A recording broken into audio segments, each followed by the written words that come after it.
Hello students, today we are going to read a new chapter of Geography, chapter 5, and the topic is major domains of the earth, means पृथ्वी के प्रमुख परिमंडल.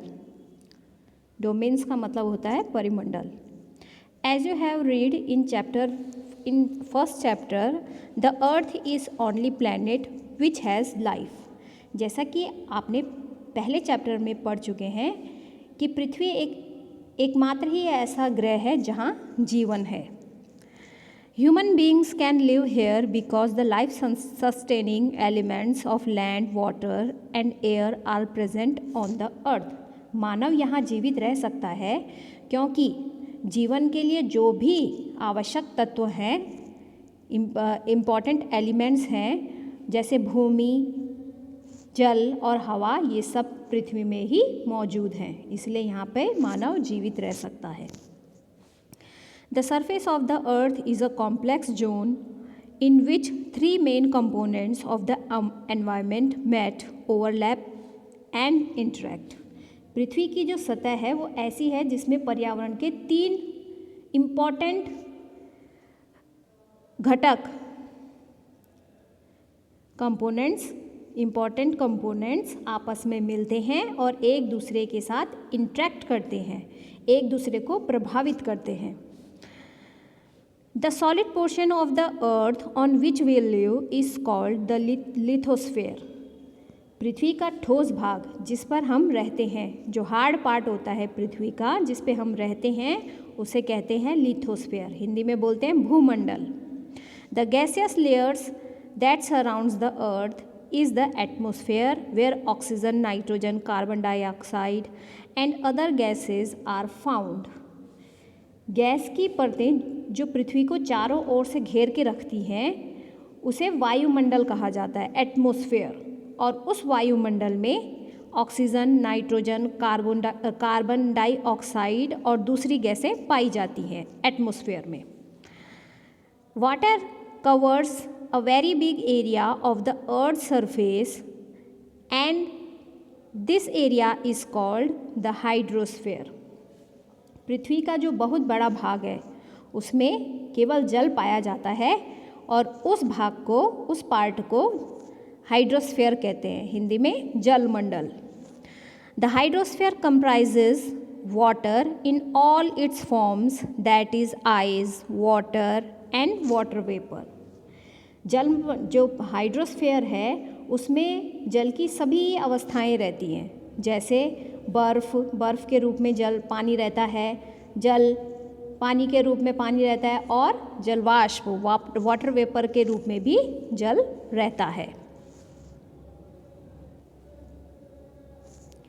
Word origin, ये जो शब्द हैं ये कहाँ से निकले हैं? In Greek language lithos means stone. Greek भाषा में लिथोस का मतलब है पत्थर. Atmos means vapour. एटमॉस का मतलब है वाष्प. और ह्यूडोर मीन्स वाटर. और ह्यूडोर का मतलब होता है जल. ग्रीक भाषा में ह्यूडोर का मतलब होता है जल. And bios means life. और बायोस का मतलब होता है जीवन, life. The biosphere is the narrow zone where we find land, water and air together which contains all forms of life. Biosphere जीवमंडल, हिंदी में बोलते हैं बायोस्फीयर को जीवमंडल. एक सीमित क्षेत्र है, एक काफ़ी नैरो जोन है जहाँ पृथ्वी में वहाँ पर बायोस्फीयर में लैंड, ज़मीन, जल और हवा एक साथ मिलते हैं, जहाँ सभी प्रकार के, सभी टाइप के जीवन पाए जाते हैं. लिथोस्फीयर, सबसे पहले बात करेंगे लिथोस्फीयर की. हिंदी में भूमंडल की बात करेंगे सबसे पहले. The solid portion of the earth is called the lithosphere. पृथ्वी का जो ठोस भाग है, हार्ड पार्ट है, उसको भूमंडल कहा जाता है, lithosphere. It comprises the rocks of the earth's crust and the thin layer of soil that contain nutrients, elements which sustain organism.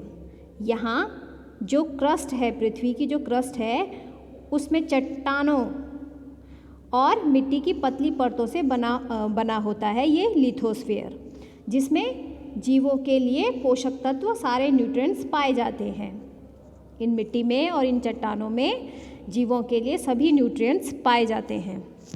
There are two main divisions of the earth surface. पृथ्वी की सतह को दो मुख्य भागों में बांटा जा सकता है।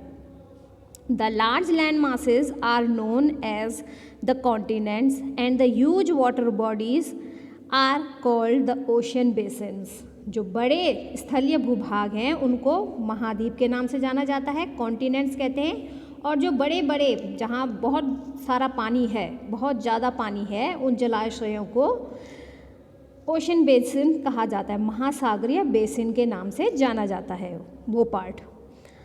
All the oceans of the world are connected with one another. दुनिया, विश्व के जो सभी महासागर हैं वो आपस में एक दूसरे से जुड़े हुए हैं। Look at the map of the world, figure 5.1। Figure 5.1 में जो विश्व का मानचित्र है उसको देखिए, जो विश्व का मैप है उसको देखिए, उसमें आपको ये दिखाई देगा। Are all the land masses connected with one another. इस मैप को देखिए, वर्ल्ड के मैप को देखिए और इसमें देखिए कि क्या सभी जो स्थलीय भूभाग हैं, जो लैंड वाले पार्ट हैं, वो एक दूसरे से आपस में जुड़े हुए हैं। The level of sea water remains the same everywhere. जो समुद्र का जल है, जो समुद्र का जो पानी है, उसका जो तल है वो सभी जगह एक जैसा ही होता है। Elevation of the land is measured from the level of the sea which is taken as 0। जो स्थल की ऊंचाई है, किसी भी ज़मीन की जो ऊंचाई है उसको समुद्र तल से नापा जाता है और उसे 0 से नापा जाता है और उसको 0 माना जाता है। ये आपका पूरे वर्ल्ड का मैप है। इसमें आपको सारे कॉन्टिनेंट्स और ओशंस बताए गए हैं, 7 कॉन्टिनेंट्स और 5 ओशंस।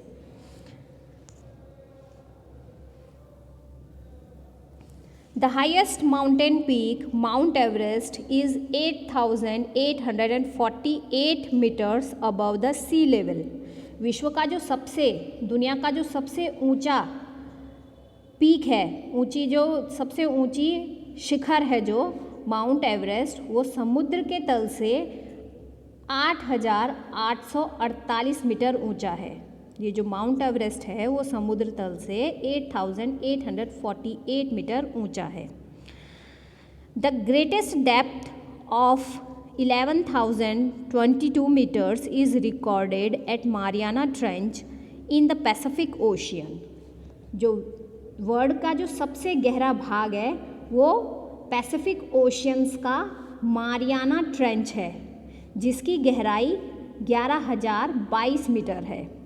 जो दुनिया का सबसे गहरा भाग है वो पैसिफिक ओशन में है और उसका नाम है मारियाना ट्रेंच और उसकी गहराई है 11,022 metre. Could you imagine that depth of sea is much more than the highest point. क्या आपने कभी कल्पना की है कि समुद्र की गहराई पृथ्वी के सबसे ऊंचे भाग से कितनी अधिक भी हो सकती है। ये ब्लू पार्ट को देखिए।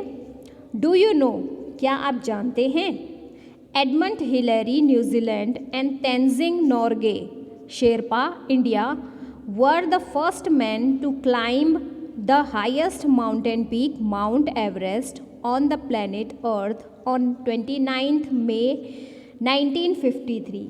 क्या आप जानते हैं कि न्यूजीलैंड के एडमंड हिलेरी और भारत के तेंजिंग नोर्गे शेरपा, ये नाम हैं दो लोगों के, 29 मई 1953 को पृथ्वी के सबसे ऊंचे शिखर माउंट एवरेस्ट पर चढ़ने वाले सबसे पहले व्यक्ति थे। ये दोनों माउंट एवरेस्ट पर चढ़ने वाले सबसे पहले व्यक्ति थे। Junko Tabei Japan was the first women to reach the summit on 16th May 1975. Japan की जुंको तेबाई विश्व की पहली महिला थी जिसने 16 मई 1975 को एवरेस्ट पर कदम रखा. The first Indian woman to climb the highest peak on 23rd May 1984 was Bachendri Pal. Bachendri Pal Bharat की पहली महिला हैं जिसने 23 मई 1984 को एवरेस्ट पर अपना कदम रखा. कॉन्टिनेंट्स बोलते हैं महाद्वीपों को. There are 7 major continents. पृथ्वी पर 7 प्रमुख महाद्वीप हैं. कॉन्टिनेंट्स को बोलते हैं महाद्वीप. These are separated by large water bodies. ये बहुत बड़ी जल राशि के द्वारा एक दूसरे से अलग हैं. बहुत बड़ी बड़ी वाटर बॉडीज़ के द्वारा एक दूसरे से सेपरेट हैं ये महाद्वीप. These continents are Asia, Europe, Africa, north America, south America, Australia and Antarctica.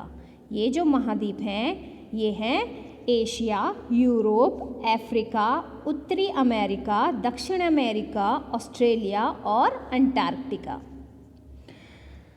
Look at the map of the world, figure 5.1, and notice that the greater part of the land mass lies in the northern hemisphere. Map figure 5.1 में विश्व का जो map है उसको देखिए और ध्यान दीजिए कि जो स्थल का बहुत बड़ा भाग है वो नॉर्दर्न हेमिस्फीयर में पाया जाता है. Asia is the largest continent. अब कॉन्टिनेंट्स की बात आई है तो जो एशिया है वो विश्व का सबसे बड़ा, वर्ल्ड का सबसे बड़ा महाद्वीप है. It covers about 1/3 of the total land area of the अर्थ. यह एशिया है जो ये पृथ्वी का कुल एरिया है उसके 1/3 भाग में फैला हुआ है. 1/3 पार्ट में एशिया फैला हुआ है. The continent lies in the eastern hemisphere. ये जो महाद्वीप है ये ईस्टर्न हेमिस्फीयर में स्थित है. The Tropic of Cancer passes through this continent. इस कॉन्टिनेंट में ट्रॉपिक ऑफ कैंसर रेखा इस महाद्वीप से होकर गुजरती है, एशिया से होकर गुजरती है. कर्क रेखा हिंदी में बोलते हैं ट्रॉपिक ऑफ कैंसर को कर्क रेखा. Asia is separated from Europe. Asia is separated from Europe by the Ural mountains on the west. Figure 5.1. Asia जो है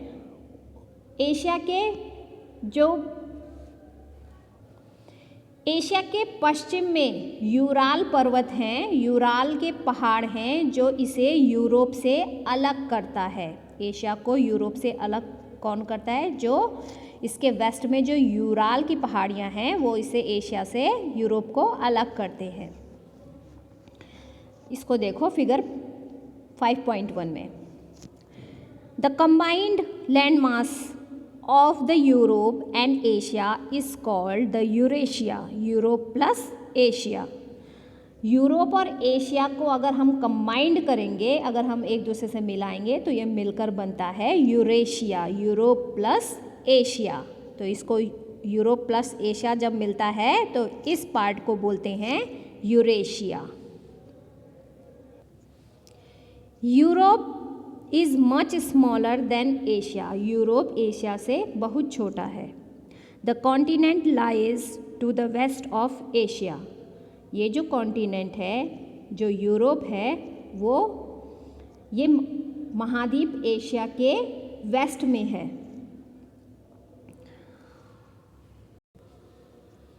the Arctic circle passes through it. इससे होकर आर्कटिक वृत्त इससे होकर गुजरता है, एशिया से यूरोप से होकर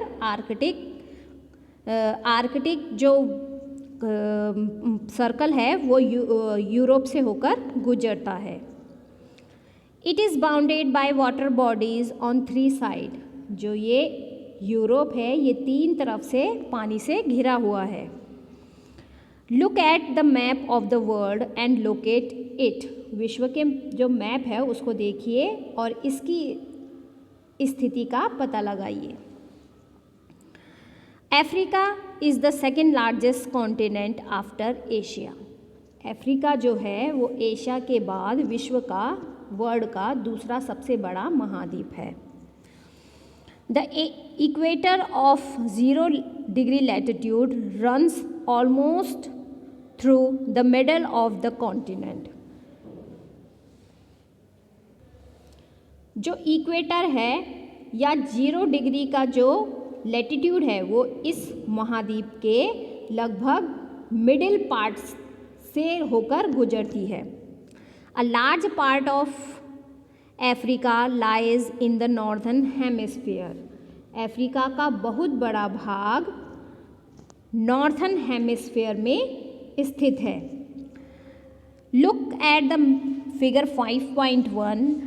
You will find that it is the only continent through which the Tropic of Cancer, the Equator and the Tropic of Capricorn pass. Figure 5.1 को देखिए, आप यह देखेंगे कि यही एक ऐसा महाद्वीप है जिससे होकर ट्रॉपिक ऑफ कैंसर, इक्वेटर और ट्रॉपिक ऑफ कैप्रिकॉर्न तीनों लाइनें गुजरती हैं। The Sahara Desert, the world's largest hot desert, is located in Africa.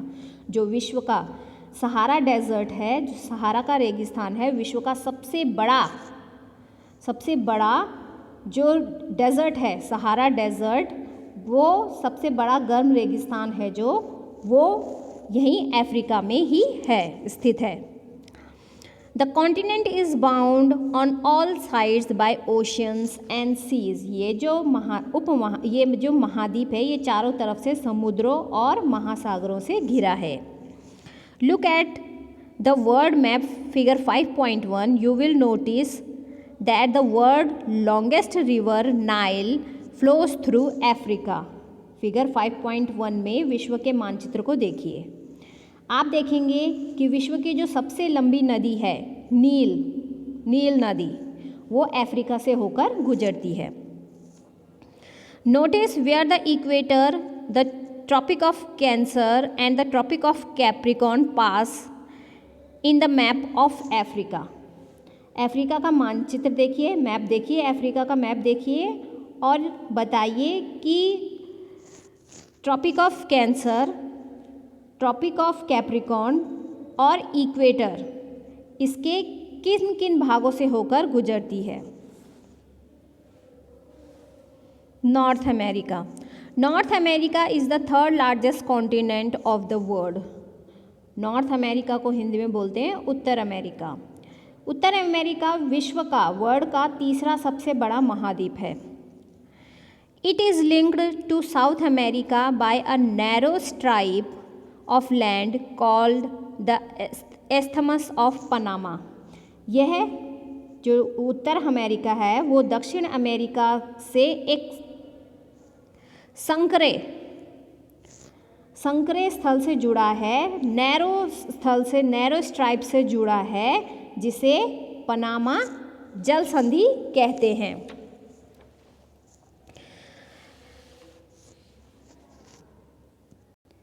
Isthmus of Panama मतलब पनामा जल संधि कहा जाता है, जो नॉर्थ अमेरिका और साउथ अमेरिका को एक दूसरे से जोड़ के रखता है। The continent lies completely in the northern and western hemisphere. ये जो महाद्वीप है ये पूरी तरह से उत्तरी और पश्चिमी गोलार्ध में स्थित है। गोलार्ध को हिंदी में बोलते हैं hemisphere.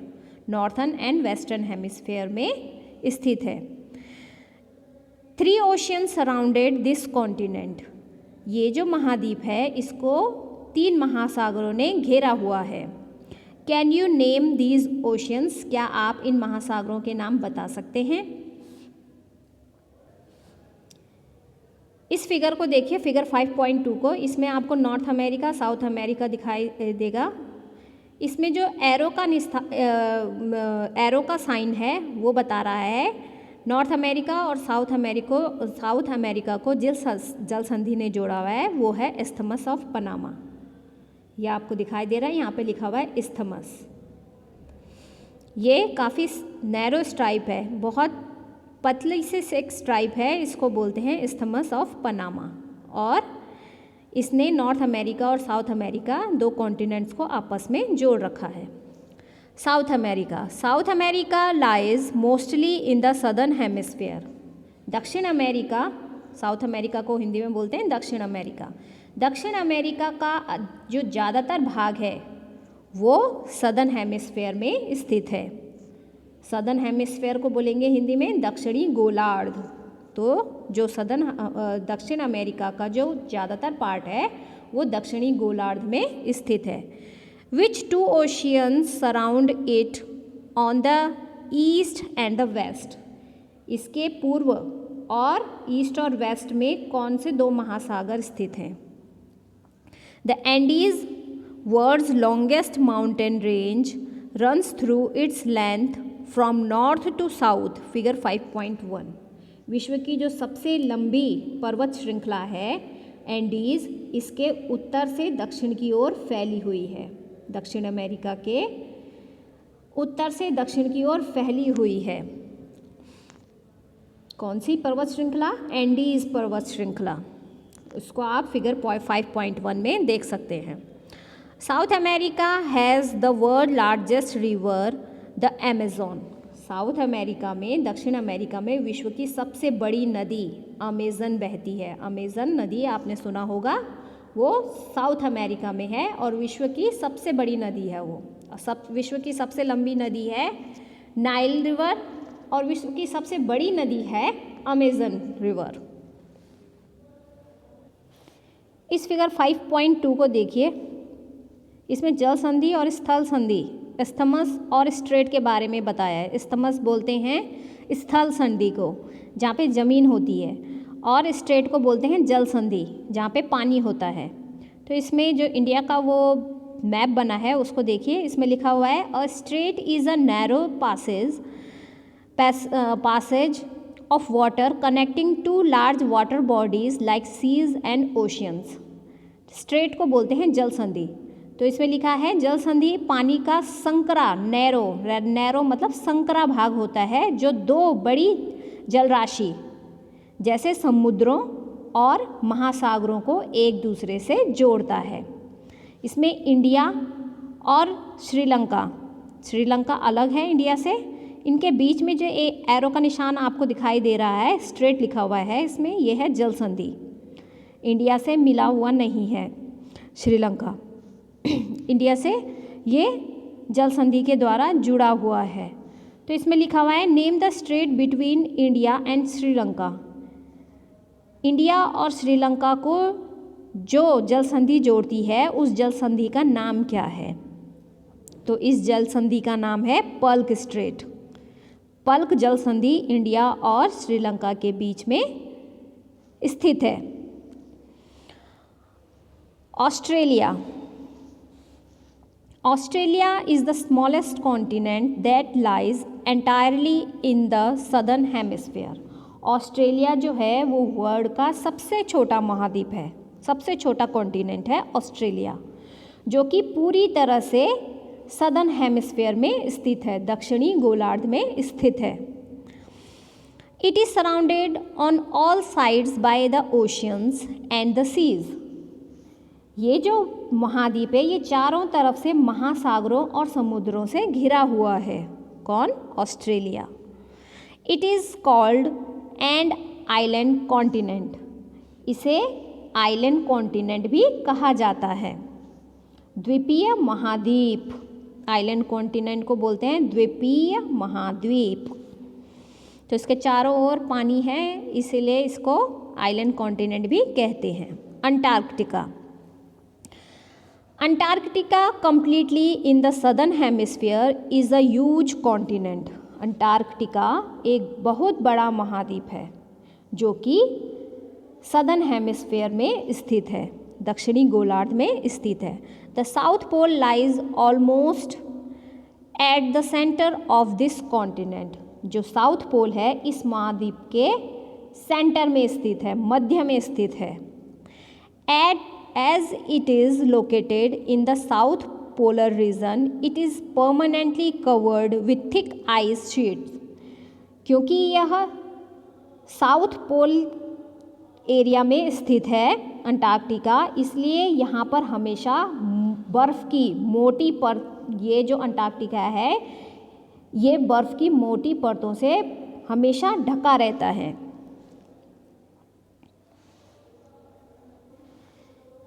There are no permanent human settlement.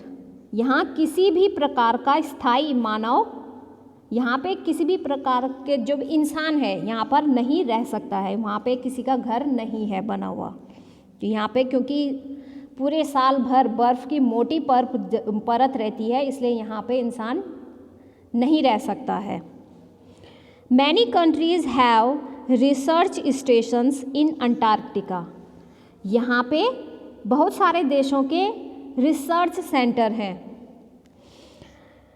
These are named India also has research stations there. Bharat का भी एक रिसर्च सेंटर यहाँ अंटार्कटिका में है. These are named as Maitri and Dakshin Gangotri. Bharat का जो रिसर्च सेंटर यहाँ पे है उसका नाम है मैत्री या और दक्षिण गंगोत्री. तो ये थे 7 कॉन्टिनेंट. अब हम पढ़ेंगे हाइड्रोस्फीयर. हाइड्रोस्फीयर को हिंदी में बोलते हैं जलमंडल. The earth is called the blue planet. Earth पृथ्वी को ब्लू प्लैनेट नीला ग्रह भी कहा जाता है.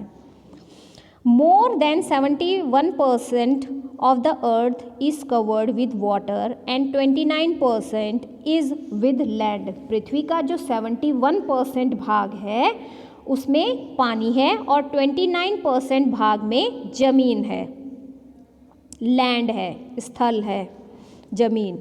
Hydrosphere consist of water in all its form. Hydrosphere में जल के सभी रूप उपस्थित हैं. Hydrosphere consist of water in all its form. Hydrosphere में जल के सभी रूप स्थित हैं. As running water in oceans and rivers and in lakes, ice in glaciers, underground water and the water vapour in the atmosphere all comprise the hydrosphere. इसमें जल के जो भी भाग हैं इसमें महासागर और नदियाँ, झीलें, हिम नदियों को बोलते हैं ग्लेशियर्स, अंडरग्राउंड वाटर जो ज़मीन के नीचे पानी होता है, और वायुमंडल एटमॉस्फेयर की जो जलवाष्प होती है, वाटर वेपर होता है, वो सभी पानी के रूप में इसमें मौजूद हैं. More than 97% of the earth water is found in the oceans and is too salty for human use. पृथ्वी पर पाए जाने वाले जल का 97% से अधिक ज़्यादा वाला पार्ट महासागरों में पाया जाता है, और वह इतना अधिक खारा होता है कि वो पीने लायक नहीं है, उसको इंसान यूज़ नहीं कर सकता. खारा मतलब नमकीन पानी है वो. 97% पानी जो पृथ्वी में मौजूद है वो है नमकीन, सॉल्टेड वाटर, और उसको इंसान यूज़ नहीं कर सकता. A large proportion of the rest of the water is in the form of ice sheets and glaciers or under the ground, and a very small percentage is available as fresh water for human use. जो बचा हुआ पानी है 97% पानी तो salted water है, और जो 3% पानी है, जो बचा हुआ पानी है, उसका बहुत बड़ा भाग बर्फ़ की परतों और हिम नदियों या अंडरग्राउंड वाटर के रूप में पाया जाता है। जल का बहुत कम भाग है, हैंस जो जल का जो पानी का जो बहुत कम भाग है उसमें सॉल्ट नहीं है, वो सॉल्टेड नहीं है। बहुत कम पानी है जिसमें नमक नहीं है और उसी को वो ही पानी मनुष्य इस्तेमाल कर सकता है। 3% ऑफ वाटर इंसान के यूज़ के लिए पृथ्वी में इतना पानी होने के बावजूद केवल 3% पानी ही इंसान यूज़ कर सकता है, वो सॉल्टेड नहीं है। Hence despite being a blue planet we face a shortage of water. यही कारण है कि नीले ग्रह में रहने के बावजूद हम पानी की कमी को महसूस करते हैं। फिगर 5.3, ये जो देखिए figure 5.3, comparative size of the continents. ये जो महाद्वीप है ये दे रखे हैं, सारे कॉन्टिनेंट्स बता रखे हैं। इसमें बता रखा है इनका size. Count the square given in figure 5.3 and answer the following. ये जो फिगर 5.3 में ये जो कॉन्टिनेंट्स दे रखे हैं इनके स्क्वायर को गिनो, इनमें जो स्क्वायर बने हुए हैं इनको गिनो और इनमें बताओ, ये जो क्वेश्चन नीचे दे रखे हैं उनके आंसर आपको बताने हैं। नेम द लार्जेस्ट कॉन्टिनेंट, सबसे बड़ा कॉन्टिनेंट कौन सा है? ये स्क्वायर को गिनोगे आप तो आपको पता चल जाएगा कि सबसे बड़ा कॉन्टिनेंट कौन सा है। विच इज़ लार्जर, यूरोप और ऑस्ट्रेलिया? यूरोप और ऑस्ट्रेलिया में कौन सा बड़ा है? तो आप इनको काउंट करके बता सकते हो।